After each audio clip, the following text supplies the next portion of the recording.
রাত গভীর হলে যারা দরজার ফাঁক দিয়ে উঁকি দেয়, যারা আমার মেঝের তলায় ধারালো নখ দিয়ে আঁচড় কাটে, যারা জানলার কাছে শীতল কুয়াশা জমিয়ে অভিশাপ লেখে, আর কানের মধ্যে যাদের অবিরাম ফিসফিসানি ছাড়া বইয়ের একটা শব্দও লেখা হতো না, এই বই তাদের। দিগল্প.com চ্যানেলে আজকে শুনতে চলেছেন কৌশিক মজুমদারের লেখা আমরা এই গল্পটি নিয়েছি আতঙ্ক সমগ্র বইটি থেকে। কথা না বাড়িয়ে গল্পে প্রবেশ করা যাক। শুনতে থাকুন আজকের গল্প খিদে। এই মিষ্টি, একটা ভূতের গল্প শুনবি?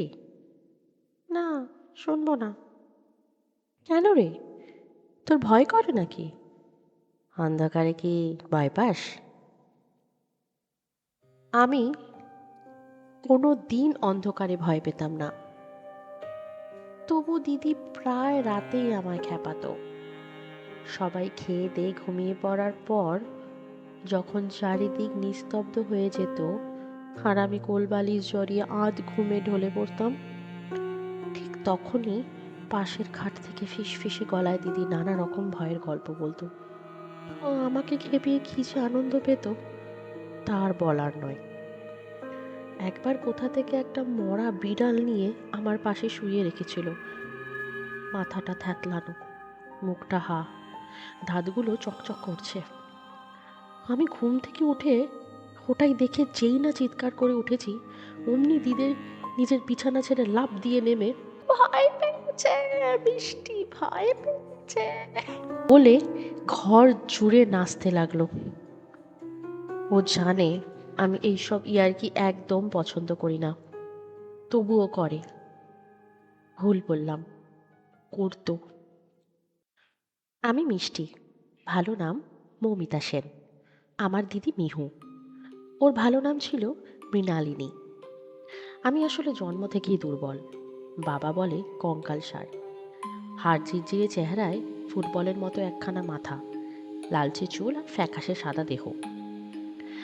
পড়াশোনায় দিদি আমার চেয়ে ঢের ভালো ছিল, খেলাধুলাতেও। কাউকে না বললেও আমি জানি আমি আমার জ্বর ভীতু আর দুর্বল। আমার শুধু থেকে থেকেই খিদে পায়। আমার বাবার আসলে বদলির চাকরি, আজ এখানে তো কাল ওখানে। তাই যেখানেই যেতাম না কেন আমাকে আর আমার দিদিকে একসাথে নিয়ে যাওয়া হতো। বাবা অফিস নিয়ে ব্যস্ত, আর মায়ের শরীর খুব একটা ভালো থাকতো না কখনোই। সারা গা সাদা সাদা ফোলা ফোলা, চোখের তলায় কালি। না সারাদিন জানলার ধারে বসে আকাশের দিকে তাকিয়ে কি যেন দেখতো। আমার কাছে গেলে বড়জোর বলতো, এসেছিস? মন দিয়ে পড়ছিস তো, কিংবা যা বাইরে কি খেল। আবছা শুনতাম মায়ের রক্তে কি একটা অসুখ আছে, আগে ছিল না। আমি জন্মানোর পর থেকেই মা এমন ধারা হয়ে গেছে। একা একা কথা বলে, গুনগুন করে গান করে, লোক এলে মুখ ফিরিয়ে থাকে। যেখানেই যেতাম পাড়ার মেয়ে বউরা প্রথম প্রথম মায়ের সঙ্গে আলাপ জমাতে আসতো, পরে মায়ের ভাবগতিক দেখে আর এধার মারাতো না। দিদি অবশ্য একা একাই পাড়া জুড়ে ঘুরে বেড়াতো আর আজব সব গল্প জোগাড় করে নিয়ে আসতো। ওর মতে এর একটাও গল্প না, সব সত্যি। তখন আমি বেশ ছোট, বাবা বাঁকুড়ায় সোনামুখীতে পোস্টিং, যথারীতি সঙ্গে আমরাও আছি। সেবার দিদি আমাকে প্রথমবার নিশির কথা বলেছিল। নিশি কাকে বলে জানিস? জানবো না কেন, নিশি মানে তো রাত্রি। তোর বোকা, তুই কিচ্ছু জানিস না। আমাদের ক্লাসের অনির্বাণ আজ আমাকে বলেছে নিশি হলো সবচেয়ে ভয়ানক ভূত। কোনো তান্ত্রিক যদি কারোর ক্ষতি করতে চায়, তবে প্রথমে একটা সবুজ ডাবের ছাল ছাড়িয়ে তাতে সিঁদুর মাখায়। তারপর সে ডাবের মুখ খুলে মাঝরাতে মন্ত্র পড়ে জলকে জাগিয়ে তোলে। আরও কিসব কিসব করার পরে সেই ডাব হাতে নিয়ে অমাবস্যার নিশুতি রাতে যাকে নিশি ডাকা হবে তার বাড়ির কাছে গিয়ে দাঁড়ায়। সেখানেই ওই ডাবের ভিতর থেকে ভেসে আসে তার ডাক। যা শুনলে তোর মনে হবে কোনো চেনা মানুষ তোকে ডাকছে। এই ডাকে যদি তুই একবার সাড়া দিয়ে ফেললি, তুই মরলি। তান্ত্রিক সেই ডাবের মুখটি খপ করে বন্ধ করে দেবে, আর সঙ্গে সঙ্গে তুই হার্ট ফেল করে মারা যাবি। তবে হ্যাঁ, শুনেছি নিশিরা দুবারের বেশি কাউকে ডাকতে পারে না। এই অঞ্চলে নিশির ভারী উপদ্রব, তাই রাতে 3বার নিজের নাম ডাকলে উত্তর দিবি, বুঝলি? প্রথম 2 দিন কিচ্ছু হলো না। তৃতীয় দিন তখন অনেক রাত। আচমকা গরমে ঘুম ভেঙে গেল। ফ্যান চলছে না, এদিকটায় লোডশেডিং এর ভারী উপদ্রব। আমাদের বাংলোর ঠিক বাইরে আমার মাথার কাছে একটা কাঠবাদাম গাছ ছিল। তার পাতার সরসরানির আওয়াজে আমার গা হাত পা কেমন শিরশির করতো বলে জানলা বন্ধ করে রাখতাম। দেখি সেই জানলার পাল্লা দুটো কিভাবে নিজে থেকেই খুলে গেছে। খোলা জানলা দিয়ে ঘরে ঢুকছে চাঁদের আবছা আলো। একটা খিদে খিদে ভাব আমার নাভি থেকে পাকিয়ে উঠতে লাগলো। আমি স্থির হয়ে দেখতে থাকলাম বাদাম গাছের ধারে একটা অন্ধকার ধীরে ধীরে জমাট বাঁধছে। আর তারপরেই দিদির গলা পেলাম ঠিক জানলার বাইরে থেকে, স্পষ্ট, একেবারে নির্ভুল। মিষ্টি। উত্তর দিতে যাচ্ছিলাম, এমন সময় চমকে পাশে তাকিয়ে দেখি দিদির বিছানায় দিদি চাদর মুড়ি দিয়ে শুয়ে আছে। এ তবে কে? দিদি তো নয়। তবে কি? আবার ডাক ভেসে আসলো জানলা দিয়ে, এবার আরো কাছে। মিষ্টি। আমি ভয়ে পাথর হয়ে গেছি, নড়তে পারছি না। কেউ যেন মন্ত্র বলে আমাকে পুতুল বানিয়ে দিয়েছে। আমি শুধু এক দৃষ্টিতে তাকিয়ে আছি খোলা জানলার দিকে। কাঠবাদাম গাছের পাশের ছায়াটা এবার অবিকল ছায়া নিয়েছে একটা। সেই অবয়ব অবিকল আমার দিদির মতো। ধীরে ধীরে জানলার ধারে এসে রড ধরে সেই ছায়ামূর্তি খিলখিল করে হেসে উঠল।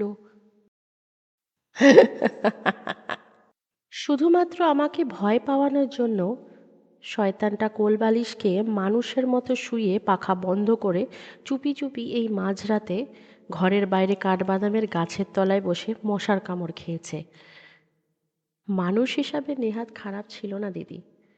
আমি যখন ভয় পেয়ে ফুপিয়ে ফুপিয়ে কাঁদতাম, ও এসে গায়ে মাথায় হাত বুলিয়ে দিত, বলতো, সরি মিষ্টি, সত্যি বলছি, এই বিশ্বাস কর, মা কালীর দিব্যি। 1 হপ্তা ঘুরতে পারতো না, আবার যেই কে সেই, যেন কোনো গোপন কথা বলছে। এই মিষ্টি, খবর শুনেছিস? কি খবর? আরে গত সপ্তাহে বাপ্পা মুন্ডা পুলিশের গুলিতে মারা গেল, জানিস তো? বাপ্পা মুন্ডাকে আমরা সবাই চিনতাম। গায়ের রং পুরো কালো, চোখ দুটো কয়লার মতো, কণ্ঠে কর্কশ গর্জন। রাত হলেই সে আমাদের গলির মোড়ে এসে দাঁড়াতো, হাতে লোহার রড। টাকার ব্যবসায়ীদের হুমকি দিত, না দিলে ইচ্ছে মতো পেটাতো। রাতে খুব বৃষ্টি হচ্ছিল, তার মধ্যেই পুলিশ আচমকা ওর বাড়ি ঢুকে পড়ে। প্রাণে বাঁচতে বাপ্পা গুলি চালায়, পুলিশটাও পাল্টা গুলি চালায়, আর তাতেই বাপ্পা মরে যায়। এসব দিদির থেকেই শুনেছি। হ্যাঁ, পুরনো খবর, তুই তো বললি সেদিন, বললাম আমি। এ তো বলেছি, কিন্তু আজ নতুন খবর পেলাম, শুনবি? আমি বুঝে গেছি আবার কোনো ভয়ের গল্প বলবে, তার আগে থেকেই বললাম আমি শুনতে চাই না।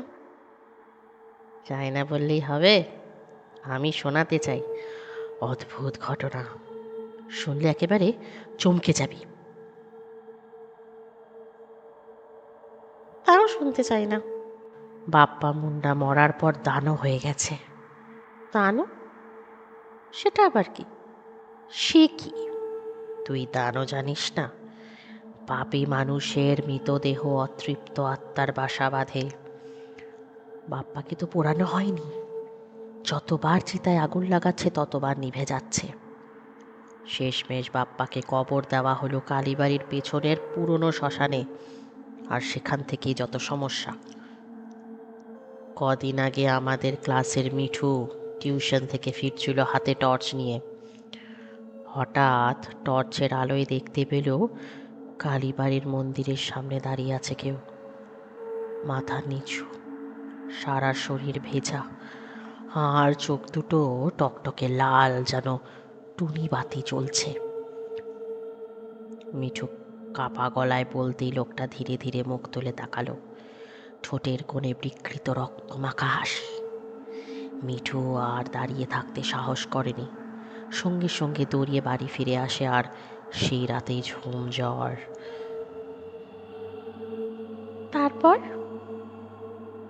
তারপরেই তো আসল খবর। বাপ্পার পুরনো সঙ্গী মন্টু, যে এখন স্টেশনে চায়ের দোকানটা চালায়, পরশু যখন দোকান বন্ধ করছিল তখন রাত প্রায় 11:30 হবে।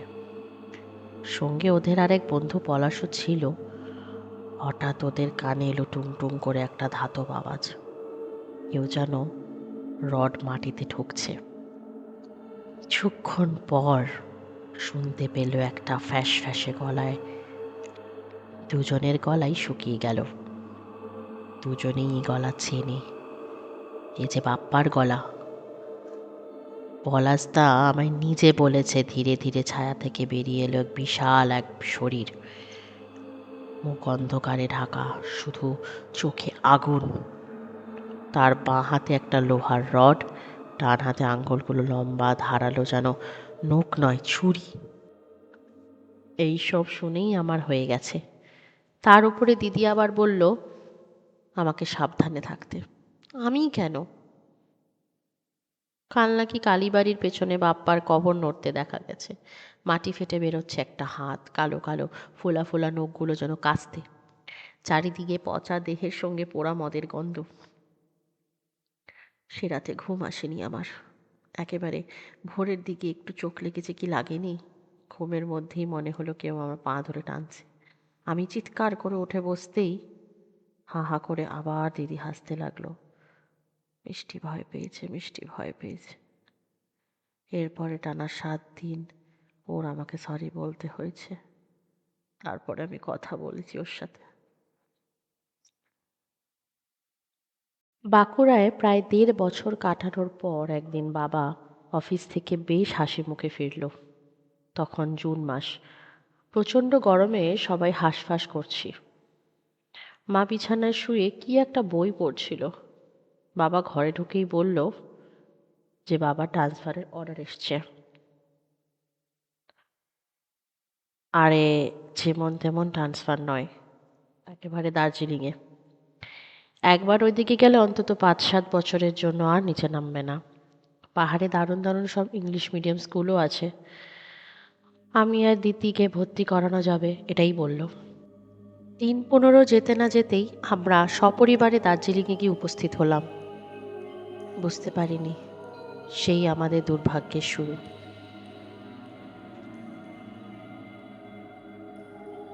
দার্জিলিংয়ে লেবুংঘাট রোডে রায়ভিলা ছাড়িয়ে একটা খোলা মাঠের মতো জায়গায় প্রায় 100 বছরের বেশি পুরানো একটা বাংলো বাড়িতে আমাদের থাকার ব্যবস্থা হয়েছে। বাড়িটা আকারে বেশ বড়, সাহেবি কেতায় বানানো, সবুজ রঙের চাল আর লাল ইটের দেওয়াল। সামনের পটিকোতে অযত্নে ফুটে আছে গোছা গোছা হলিহক আর রডোডেনড্রন। সামনে কাঠের গেট। আমি জানি এই ধরনের গেটকে সাহেবরা উইকেট বলে। সামনের লনে একটা পুরনো সাদা দোলনা, দমকা বাতাস এলে সেটা এলোমেলো দোল খায়। এই জায়গাটা বেশ গা ছমছমে। দিনের বেশিরভাগ সময় ঘন কুয়াশা জড়িয়ে থাকে গোটা বাড়িটাকে। বড় বড় গাছের ফাঁক দিয়ে মাঝে মধ্যেই বৃষ্টি ঝরে পড়ে। বাতাসে সনসনে ঝোলো ঠান্ডা, ঘরগুলোতে কেমন একটা স্যাঁতস্যাঁতে ভেজা ভেজা ভাব। দেওয়ালে ওক আর মেহগিনি কাঠের প্যানেলিং, ফায়ার প্লেস এইসব দেখে বোঝা যায় এককালে কোনো সাহেব এ বাড়িতে থাকতেন। একটা ব্যাপার অবাক করার মতো, আমাদের বাংলোটা যেখানে তার আশেপাশে আর একটাও বাড়ি নেই। দূরে যে কটা ছড়িয়ে ছিটিয়ে থাকা বাড়ি দেখতে পাই তাতেও লোকজন বেশি থাকে না। পাশের নেপালি বস্তিতে কোনো ছোট ছেলে মেয়ে নেই, সবাই বুড়ো বুড়ি। বছরের মাঝে এখানে এসেছি, তাই এই বছর নতুন স্কুলে ভর্তি হওয়া যাবে না। দিদি সকালের ব্রেকফাস্ট খেয়ে ঘুরতে বেরিয়ে যেত, আমি ঘর ছেড়ে বেরোতাম না।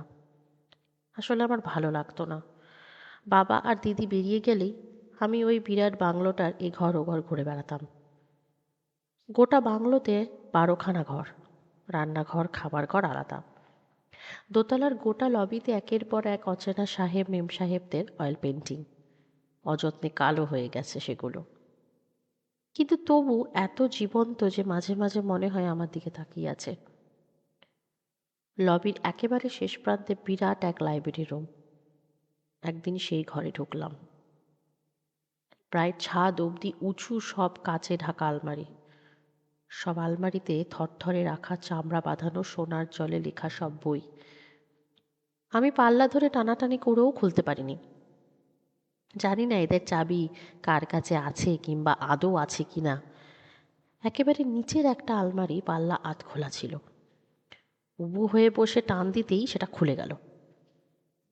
ভেতরটা ফাঁকা, অবশ্য একেবারে ফাঁকা না। ঝুলে জড়াজড়ি বিরাট একটা চামড়া বাঁধানো বই এক কোণে অযত্নে পড়ে আছে। দুই হাতে বইটা টেনে পার করে উল্টাতেই চমকে উঠলাম। এ কেমন বই? আমার কোনো চেনা বইয়ের সঙ্গে বিন্দু মাত্র মিল নেই। হাতে নেই বুঝলাম এই বইয়ের পাতাগুলো কাগজ না, কোনো প্রাণীর দেহ থেকে ছড়ানো চামড়া। পাতায় পাতায় হাতে আঁকা অচেনা সব চিহ্ন, মূর্তি আর জন্তুর ছবি। বইয়ের একটি অক্ষরও আমার চেনা কোনো অক্ষর না। ছবিগুলো যেন একমাত্র নরক থেকে উঠে এসেছে। কোনো ছবিতে বাদুড়ের ডানাওয়ালা একটা দানবের মাথায় কিলবিল করছে সাপের দল, সেই দানব বিরাট বড় হাঁ করে এক নারীর হাত পা ছিঁড়িয়ে চিবিয়ে চিবিয়ে খাচ্ছে। কোনো ছবিতে লেলিহান আগুনে জ্যান্ত পোড়ানো হচ্ছে মানুষদের। যে পোড়াচ্ছে তার দেহটা মানুষের মতো, কিন্তু মাথাটা মোরগের। সারা গা সবুজ আঁশে ঢাকা। একেবারে সরুর পাতায় কালচে লাল কালিতে ছড়ানো পেঁচানো অক্ষরে ইংরেজিতে লেখা। মানুষের রক্তে লেখা, মানুষের চামড়ায় বাঁধানো বই। এও সম্ভব? বইয়ের মলাটে ধীরে ধীরে হাত বোলাতে লাগলাম। বহু দিনের অব্যবহারে সে চামড়া খসখসে হয়ে গেছে, তবু ভালো করে দেখলে রোমকূপগুলো পরিষ্কার বোঝা যায়। ধুলোতে চামড়া ছাই ছাই রাঙা হয়ে গেলে ধুলো ঝাড়তেই বইয়ের পেছনের মলাটে মস্ত বড় লালচে একটা জন্তুর ছাপ দেখতে পেলাম। আর তখনই গোটা ব্যাপারটা বীভৎস আমার মাথায় এলো। আমার এই মুহূর্তে এই ঘরে না। তখনই আওয়াজটা শুনতে পেলাম, কিচকিচ করে কেউ জং ধরা লোহার ওপরে আরো একটা ধাতব কিছু নিয়ে ঘষছে। আওয়াজটা এই ঘরে কোথাও একটা হচ্ছে। ইঁদুর নাকি? কিন্তু এই ঘরে তো ইঁদুর থাকলে বইয়ের এত দিনে দফা রফা হওয়ার কথা, তা হয়তো নি।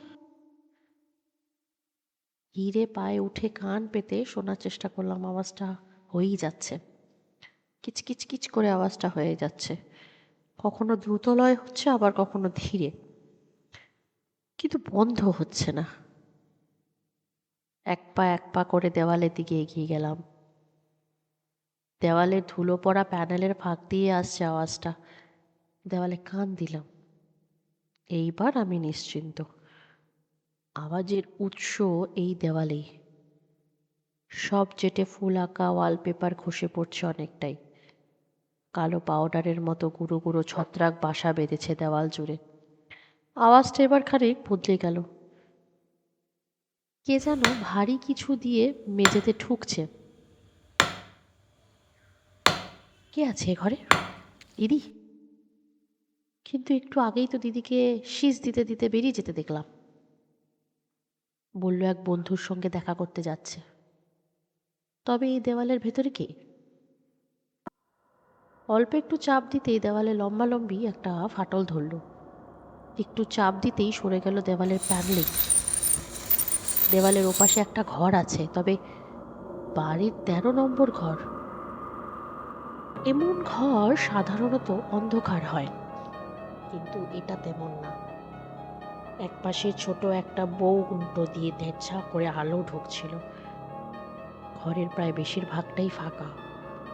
দেওয়ালের রং কুচকুচে কালো। ঘর জুড়ে চাপা একটা জমাট গন্ধ বেঁধে হয়েছে। এমন গন্ধ আমি একেবারেই পেয়েছিলাম বাজারে যেখানে খাসি কাটা হয় তার পাশে। বাড়ি এসে হড়হড়িয়ে বমি করেছিলাম। রক্তের গন্ধ এরমই হয়,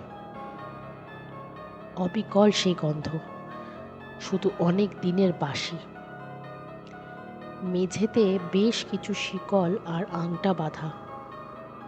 ধারে দেওয়ালের একটা বিরাট বড় জার্ক, তাতে ঝুলছে অদ্ভুত দর্শন সব প্লায়ার, সাঁড়াশি, গজাল আর তুরপুন। টেবিলে থরে থরে সাজানো গোটা 10 জং ধরা ছুরি, একটা মাংস কাটার চপার, কাঠের হাতল দেওয়া একটা হাতুড়ি, আর আর 2 দাঁতওয়ালা বিরাট কাঁটা চামচের মতো কি একটা জানো। কিন্তু এইসব এখানে কেন? কি হতো এই ঘরে? এই মিষ্টি, বাবাকে বলে দেবো কিন্তু। দিদি কখন যে চুপি চুপি এই ঘরে এসে ঢুকেছে টেরই পায়নি। না, তুই বলবি না। বলবোই বলবো। তোকে না বাবা বলেছে এই পুরনো বাড়িতে ঘোরাঘুরি করবি না? এখনো সব মেরামতি হয়নি, কখন কি বিপদ। ও মাই গড, এটা কিসের ঘর রে? কোথায় ছিল এটা? গোপন ঘর। আজ কি খুঁজে পেয়েছি, তবে কি কাজে লাগতো তা জানি না। আর জানি না বললেই তো দেখতে গেছিলাম। বাপ রে, এ তো কোনো অপারেশন থিয়েটার মনে হচ্ছে। মেঝেতে এই আংটা আর শিকল কি করছে? জানি না, তুই জানিস? না, জানতেও চাই না। মিষ্টি, এই ঘর থেকে চল, আমার কেমন একটা লাগছে। ভয় পাচ্ছিস? ভয়? হুঁ, কে ভয় পেয়েছে সেটা বোঝাই যাচ্ছে। তুই যে বললি কোনো বন্ধুর সাথে দেখা করতে যাবি, গেলি না? গেছিলাম, কাজ হয়নি, আবার কাল যাব। কেন? উফ, পরে বলবো তোকে। আমরা দুজন সিঁড়ি দিয়ে নিচে নেমে এলাম। দিদিকে কথা দিলাম আমি আর কোনো দিন ওই ঘরে ঢুকবো না, ঢুকলেও বাবাকে বলে দেবে। কিন্তু অদৃশ্য এক চুম্বকের মতো এই ঘর আমাকে টানতে লাগলো। আমার এই ছোট্ট জীবনে এমন টান আর কারোর ওপরে অনুভব করিনি কোনোদিনও। মনে হলো ঘরের সেই যন্ত্রপাতিগুলো, সেই গন্ধ, সেই কালো কুচকুচে দেওয়াল আমার হাতছানি দিয়ে ডাকছে। এ ডাক উপেক্ষা করা যায় না। ঘরে যাবার ইচ্ছেটা কিছুতেই সামলাতে পারছি না। ও ঘরে আমাকে যেতেই হবে, না হলে আমার সব সুখ চলে যাবে। রাতে খেতে বসে আচমকা সেই গন্ধটা নাকে ভেসে এলো। রক্তের গন্ধের সঙ্গে পচা ক্ষতের গন্ধ মিশানো, উল্টে বমি চলে এলো। ঘুমাতে এসে দিদি প্রায় জেরা করার মতো আমাকে চেপে ধরল, যেন সে আমার থেকে কিছু একটা জানতে চায়। সে আমাকে জিজ্ঞেস করলো, সত্যি কথা বল, জন্ম থেকে যে মেয়ে শুধু খাই খাই করে গেল, সে সোজা ডিনার না খেয়ে শুয়ে পড়ছে, ব্যাপারটা কি চাদু?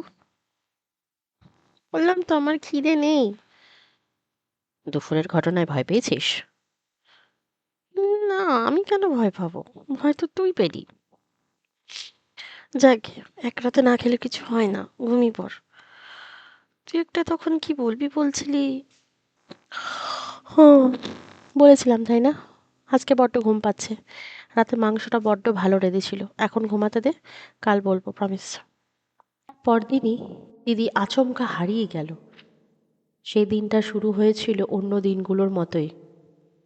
আকাশ মেঘলা, যেন এক্ষুনি বৃষ্টি নামবে। দূরে সবুজ পাহাড় কালচে লাগছে। মাঝে মধ্যে একটা সনসনে হাওয়া এসে জানলার কাছে ঠক ঠক শব্দ করে আবার মিলিয়ে যাচ্ছে। সকালে ফলের রস, স্যান্ডউইচ আর সেদ্ধ ডিম দিয়ে আমাদের ব্রেকফাস্ট হতো। বাবার অফিসে জরুরি মিটিং ছিল। সকাল সকাল খেয়ে দিয়ে তাড়াহুড়ো করে বেরিয়ে গেল বাবা। অন্যদিন দিদিও পাড়া চড়তে বেরিয়ে যায়, সেদিন গেল না। অনেকক্ষণ ধরে বিছানায় পড়ে রইল। আমি জানতাম ও ঘুমাচ্ছে না, ভান করছে শুধু। বেলা করে উঠে আমায় জিজ্ঞাসা করলো, কিরে, খেয়েছিস? মিথ্যে কথা বললাম, হ্যাঁ তুই খেয়ে নে।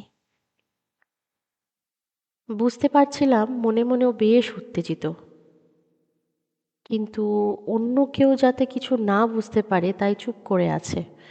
সকাল থেকে দুপুর অবধি বই পড়ার ভান করে খাটেই বসে রইল, কিন্তু পড়ছিল না, বারবার ঘড়ি দেখছিল।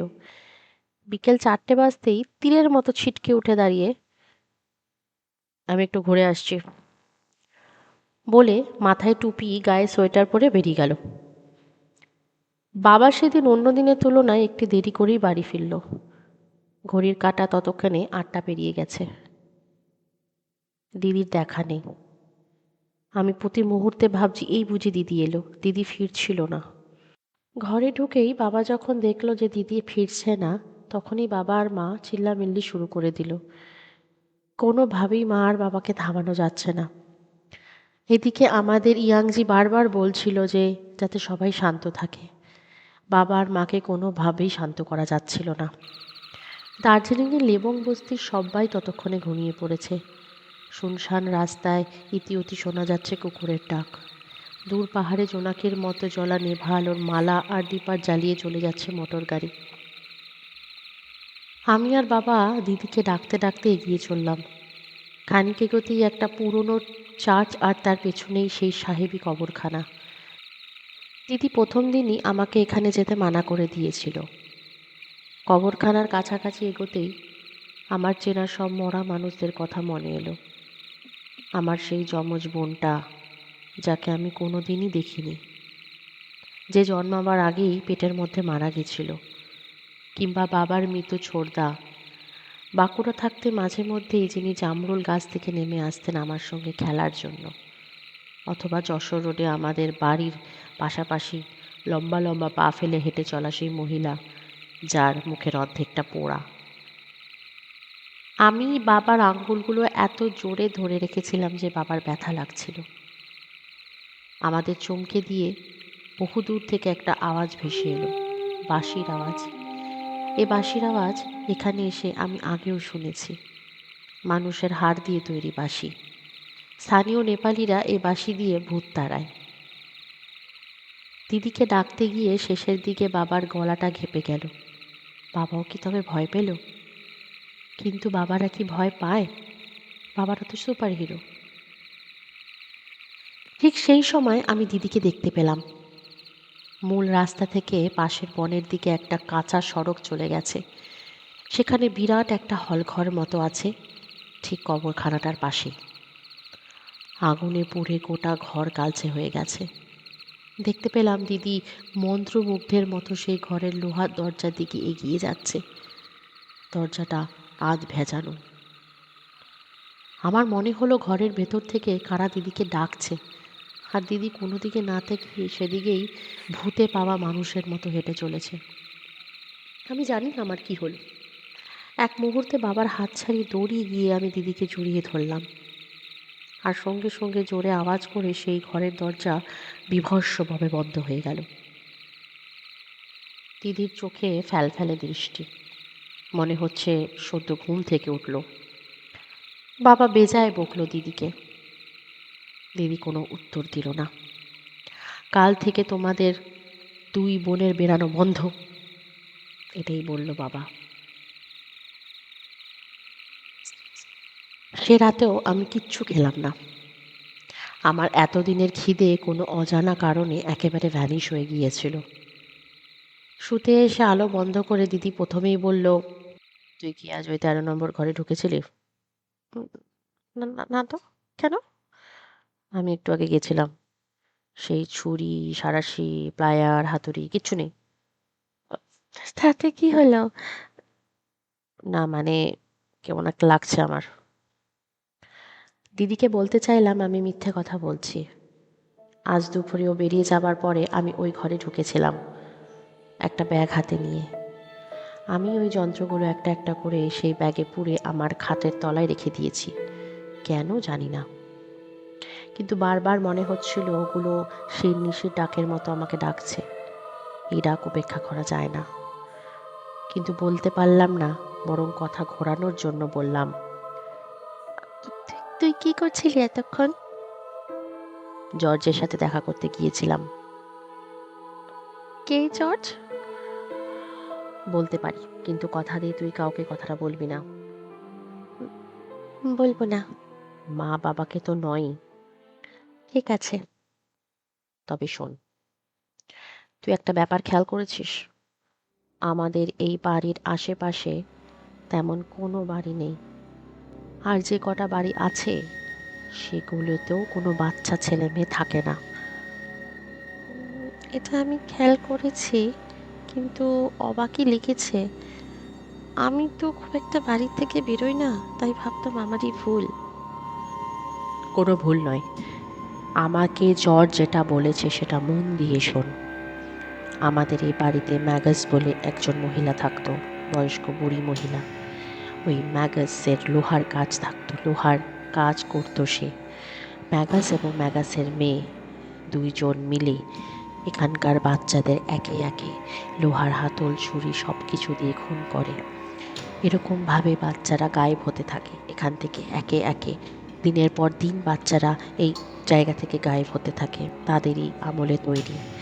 ম্যাগাস ছিল এখানকার সাহেবদের, বলতে পারিস ঘরের কাজের লোক। এই ম্যাগাসে উন্মাদ ছিল যে সে একে একে বাচ্চাদেরকে মেরে ফেলতে লাগলো। প্রথমে বাচ্চাগুলোর মুখ বন্ধ করে মেঝের সঙ্গে শিকল দিয়ে বাঁধল, তারপরে বড় বড় গজাল আর হাতুড়ি দিয়ে দমাদম দমাদম, যতক্ষণ না ওরা মেঝের সঙ্গে সেটে যায়। আর তারপর কি করতে জানিস? দিদি উত্তরের অপেক্ষা না করেই বলতে লাগলো, এই মাংস কাটার ছুরিতে শান দিয়ে ধারালো করে ওদের প্রথমে কেটে ফেলাফাল করতো, তারপর কচমচ করে চিবিয়ে চিবিয়ে খেত, যতক্ষণ না বাচ্চাটার প্রাণ বের হয়। এখনও নাকি ম্যাগাসের অতৃপ্ত আত্মা অপেক্ষায় আছে। সে দিন রাত খিদেতে ছটফট করে, উপযুক্ত কাউকে পেলে নিজের খিদে মেটাবে। তোকে এসব জর্জ বলল? নইলে আর বলছি কি। বলল ম্যাগাসের সেই সব শিকারীরা এখনো ওই পোড়ো বাড়িটায় আছে। বলল আমার সঙ্গে আলাপ করাবে। আমি বিশ্বাস করছিলাম না, আবার মানাও করতে পারছিলাম না। হয়তো ওদের সঙ্গে চলে যেতাম। ততক্ষণে জর্জ ঘরে ঢুকে গেছে। বলতে না বলতে দিদি এবার সত্যি চমকে উঠল। গোটা ঘর জুড়ে সেই ধাতব আওয়াজ শুরু হয়ে গেল। চিকচিক চিকচিক চিকচিক আওয়াজ এত বেশি হচ্ছে যে দেওয়ালগুলো কাঁপতে লাগলো। অস্ফুট একটা চিৎকার করে দিদি গলা থেকে অদ্ভুত একটা আওয়াজ বের করতে লাগলো, যেন প্রাণপণে চিৎকার করতে চাইছে, কিন্তু কেউ সজোরে তার টুটি চিপে ধরে রেখেছে। আমার প্রচণ্ড ভয় করছিল। আর দিদির উপরে রাগও হচ্ছিল। এবারও খুব বাড়াবাড়ি করছে, এতটা না করলেও পারতো। ঘর জোড়া খুটখুটে অন্ধকার বিরাট এক পাথরের মতো বুক কেঁপে বসছে। আমার ঠান্ডা লাগছে, বরফের মতো ঠান্ডা ঘামে ভিজে যাচ্ছে গোটা শরীর, ভিজানা। পাশের খাট থেকে ভেসে আসছে দিদির আর্তনাদ, বাঁচাও বাঁচাও। আমি উঠবার চেষ্টা করলাম, কিন্তু ঘরের এই হাঁসফুটোর অন্ধকার যেন লোহার শক্ত গজাল দিয়ে আমাকে বিছানার সঙ্গে পুঁতে দিয়েছে। পাশে দিদির বিছানাটা ঠকঠক করে নড়ছে। দিদির মুখের আওয়াজ বন্ধ হয়ে শুধু একটা গোঙানির শোনা যাচ্ছে শব্দ। তারপরে দুম দুম দুম করে হাতুড়ির আওয়াজ। শেষবারের মতো দিদির একটা চিৎকার শুনতে পেলাম, তারপর সব বন্ধ। শুধু গলার কাছে গড় করে গার্গেলের মতো একটা ধ্বনি দেওয়ালে ধাক্কা খেয়ে গোটা ঘর ঘুরে বেড়াচ্ছে। এবার কিন্তু সত্যি অনেকটা বেশি করে ফেলছে দিদি। ও যে এত ভালো অভিনয় করতে পারে সেটা কে জানতো। খানিক বাদে আবার সে হাতুড়ির শব্দ, আবার আর্তনাদ। কতক্ষণ এমনটা চলছিল বলতে পারি না। এক সময় দেখলাম খাটে নড়াচড়া থেমে গেছে। আমি সাহস করে শুকনো গলায় ডাকলাম, দিদি দিদি। কোনো উত্তর নেই। আমি সত্যি ভয় পেয়ে গেছিলাম রে দিদি, তুই এবার সাড়া দে। সব চুপ। অপেক্ষায় ছিলাম এই বুঝি দিদি হো হো করে হেসে উঠে বলবে মিষ্টি ভয় পেয়েছে, মিষ্টি ভয় পেয়েছে। কিন্তু এমন কিছুই হলো না। তারপরেই পেলাম একেবারে অন্যরকম একটা শব্দ। এই ঘরের মধ্যেই কেউ কিছু একটা চিবোচ্ছে। মনে হয় বহুদিন ক্ষুধার্ত এক দানব এতদিনে মনের মধ্যে একটা খাবার পেয়ে গোগ্রাসে গিলে ফেলছে। সেই খাওয়ার কচমচ খাওয়া আওয়াজ আর ঠোঁট চাটার চাকন চুকনো শব্দ ধীরে ধীরে করে ঘরে ফেলছে। সময়ের কোনো হিসাব ছিল না আমার কাছে। মনে হচ্ছিল ঘন্টার পর ঘন্টা কেটে যাচ্ছে, কিন্তু আমি নড়তে পারছি না, মুখ দিয়ে কোনো রকম আওয়াজও করতে পারছি না। এক সময় সেই খাওয়া শেষ হলো, চারিদিক শান্ত হয়ে গেল, শান্ত আর নিস্তব্ধ।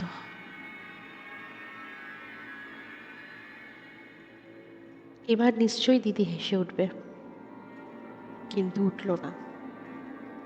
অনেক হয়েছে এইসব, আর না। মনের সব জোর একত্র করে উঠে বসলাম, আর উঠতেই হাতে একটা ঠান্ডা ধাতব স্পর্শ পেলাম। এ কি? এ তো আমার বিছানা না। আমার বিছানার বালিশের পাশে টর্চ রাখা থাকে না তো কোনোদিনও।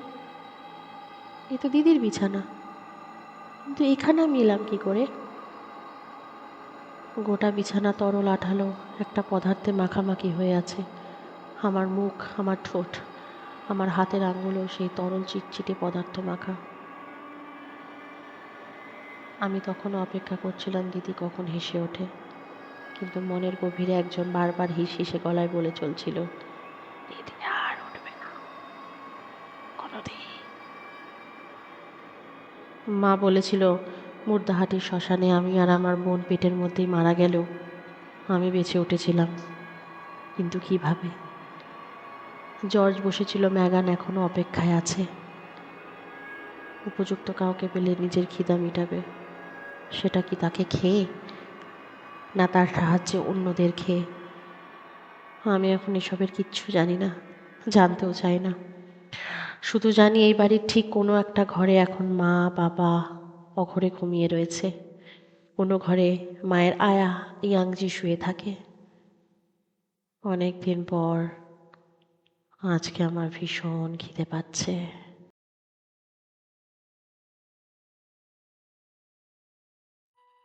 শুনছিলেন আজকের গল্প কৌশিক মজুমদারের লেখা খিদে। গল্পের শেষে আমি আপনাদের কাছে জানতে চাইবো আজকের গল্প আপনাদের কিরম লাগলো। অবশ্যই কমেন্ট বক্সে আপনারা জানাবেন, আর লাইক সাবস্ক্রাইব করে দেবেন।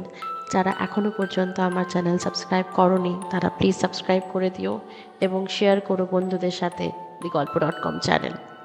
সঙ্গে থাকুন, শুনতে থাকুন দি ভয়ের আপডেট দিগল্প.com। নেক্সট গল্প খুব তাড়াতাড়ি আসছে আমাদের চ্যানেলে। সবাই ভালো থাকবেন। শুভরাত্রি।